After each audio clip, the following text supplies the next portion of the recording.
골자는 뭐냐면 그 금융상품이 만들어지는 가장 핵심에는 먼 미래에 돈이 될 것을 가져와서 여러분들이 투자한다라는 거예요. 결국은. 그래서 먼 미래에 돈이 될 그게 뭐냐가 이름을 결정하는 거예요. 근데 그거를 최종 결과물의 이름으로만 외우면 너무 힘들어요. 자, P2P 금융이라는 최근 트렌드죠. 최근이라고 하기에는 한 5년쯤부터 이제 부상하기 시작한 트렌드고, 여러분들이 아시는 것 중에는 판매하고 있는 투자 상품은 그런 걸 겁니다. 여러분들이 어플리케이션이나 이런 걸로 부동산이나 값비싼 투자를 세부적으로 분할해서 살 수가 있다. 뭐 그러니까 상가 투자를 하게 되면 보통은 진짜 상가를 사야 되잖아요. 그게 아니고 그 상가를 뭐 10,000원 주고도 사는데 그 10,000원을 낸 사람들이 다 그 돈을 여기서 모아가지고 그 상가를 사서 거기서 발생하는 수익을 이제 이 사람들이 자신이 투자한 돈만큼 얻어가는 형식으로 연결을 해준다든지.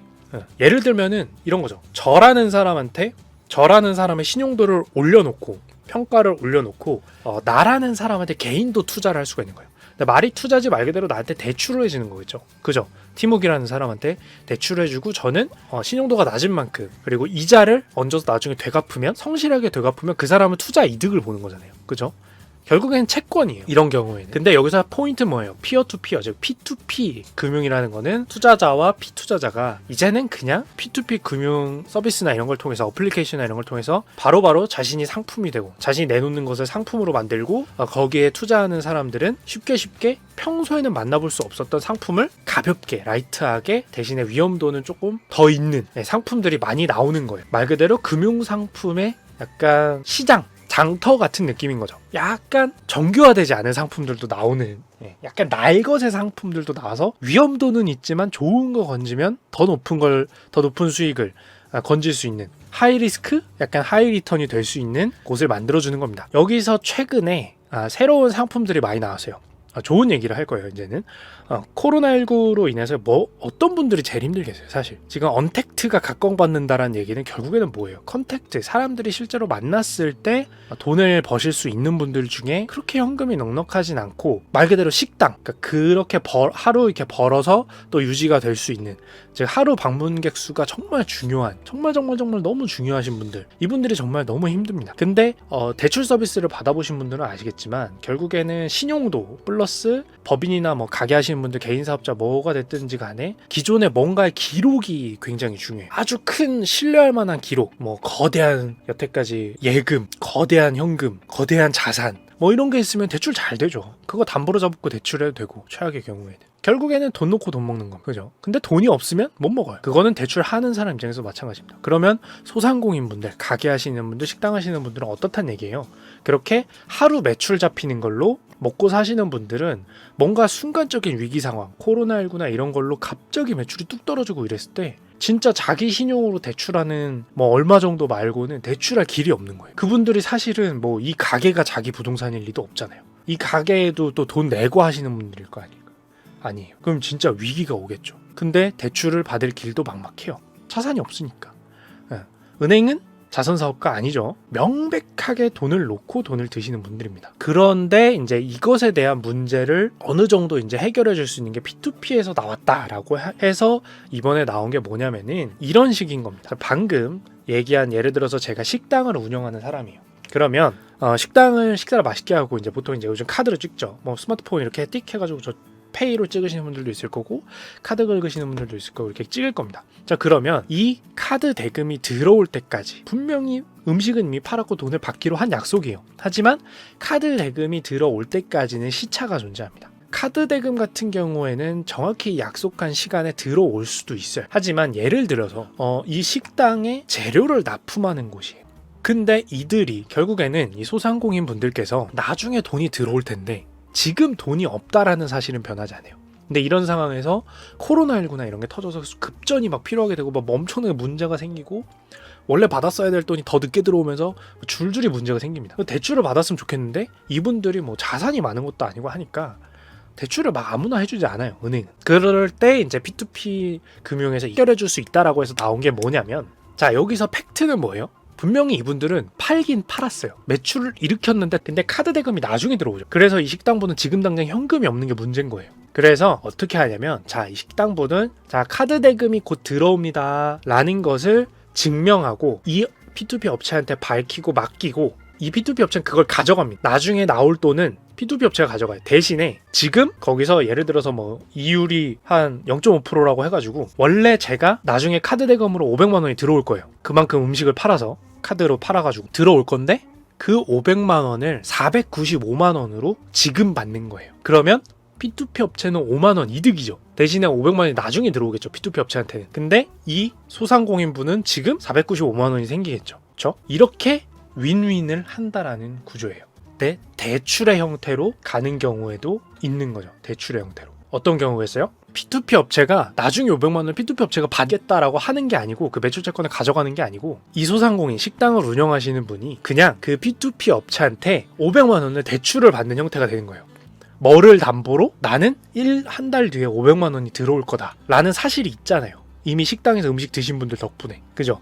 그래서 대출을 받아요. 그리고 한 달 뒤에 이자를 합쳐서 505만 원으로 P2P한테 갚아요. 이렇게 되는 거예요. 구조가. 네. 이해가 되시죠? 이 두 가지가 핵심입니다. 자, 다시 한 번만 설명할게요. 첫 번째, 대출하는 형식으로. 자, 이 사람은 돈이 나중에 들어올 거예요. 식당 하는 사람은 한 달 뒤에 들어올 겁니다. 근데 지금 돈이 필요해요.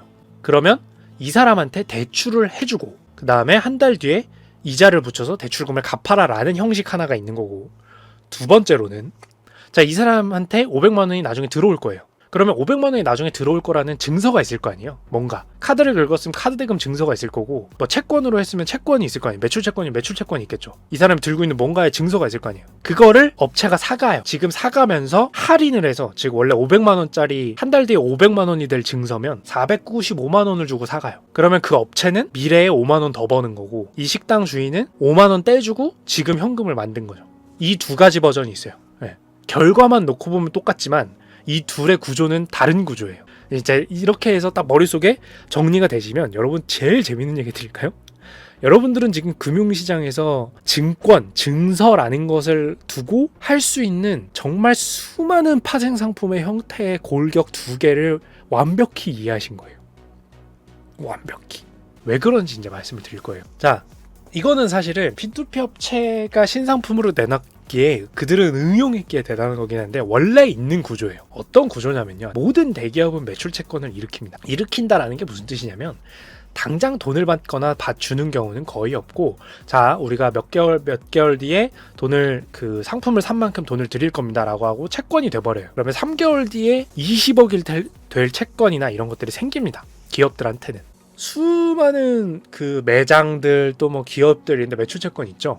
그러면 증권사나 이런 데에서 그게 일정 수준 이상의 수익이 되겠다라고 생각을 하면 규모가 있고 대략 한 200에서 300억 정도 이상의 채권이 항상 주기적으로 존재하는 기업이거나 매장이고 하면은 뭘 해주냐면 이 증권사가 그거를 사줘요. 뭐 예를 들어서 300억짜리면은 한 290억, 뭐 280억, 270억 이런 식으로 대금을 주면서 사줘요. 그러면 그 기업 입장에서는 당장 큰 돈이 현금이 되기 때문에 그 돈으로 뭔가 뭐 매장을 증설을 하든지 뭐 여러 가지 일이 가능해지겠죠.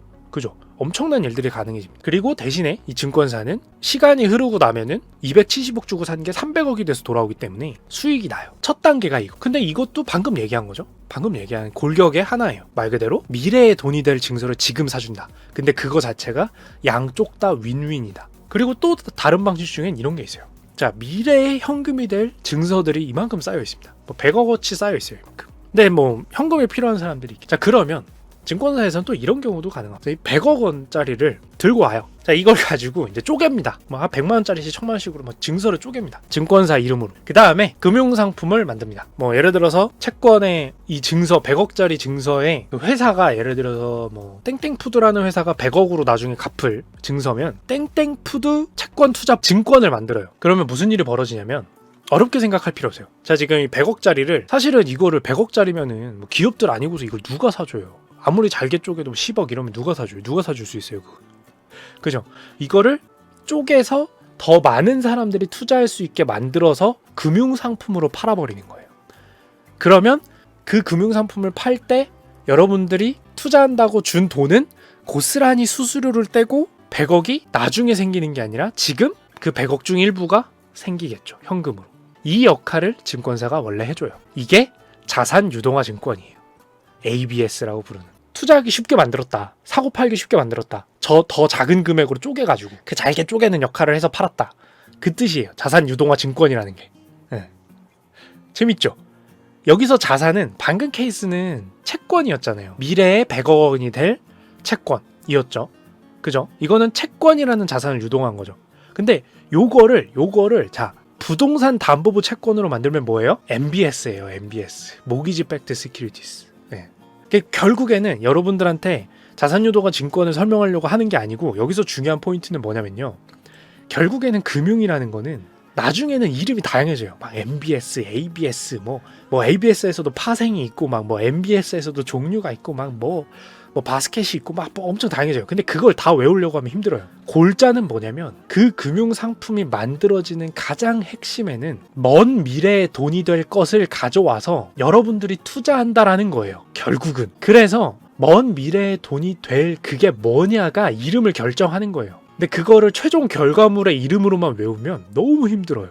그러니까 결국 골격은 어떤 사람이 먼 미래에 돈이 될 자산을 갖고 있고 그거를 누군가가 대신 지금 돈을 주고 사와서 싸게 사와서 그거를 쪼개서 남들한테 파는 게 금융상품이에요.